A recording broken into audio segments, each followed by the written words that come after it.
外籍公民特别赶紧来关心国民党总统参选人韩国瑜，伊互周刊表消息，讲伫咧2021年明明就无透露，也搁出手来买台北市南港一户超过7000万的徛家。针对这件代志，韩国瑜竞选办公室发言人嘛有出面回应，咱做伙来听伊的讲法。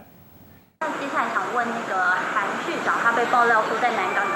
7200万的豪宅，而且购买的时间是在他担任北农总经理的前一年，等于是失业的期间。这个钱怎么来的？然后买了一栋这么多的豪，这么高价的豪宅。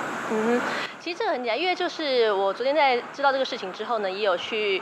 了解到说，事实上是因为在当年呢，韩国瑜夫妇他们本来是有意要到台北来发展他们的事业，所以呢一开始是在内湖贷款购屋，但是后来因为他们家有3个小朋友嘛，那觉得说可能家里面生活空间呢可能需要再大一点的空间，所以呢就决定说，那我们就换屋，然后换房，直接用贷款就先处分掉了内湖的房产，然后再贷款在这个南港购买这个预售屋。那因为是购买预售屋的部分，所以呢一开始是负担包括像是头期款以及部分的利息金额，但是呢他们其实是有点高估了可能财务负担的压力。那么因为考量到说这个压力的部分，所以呢后来就最后是只好再赔本售出，来减轻他们的财务负担压力。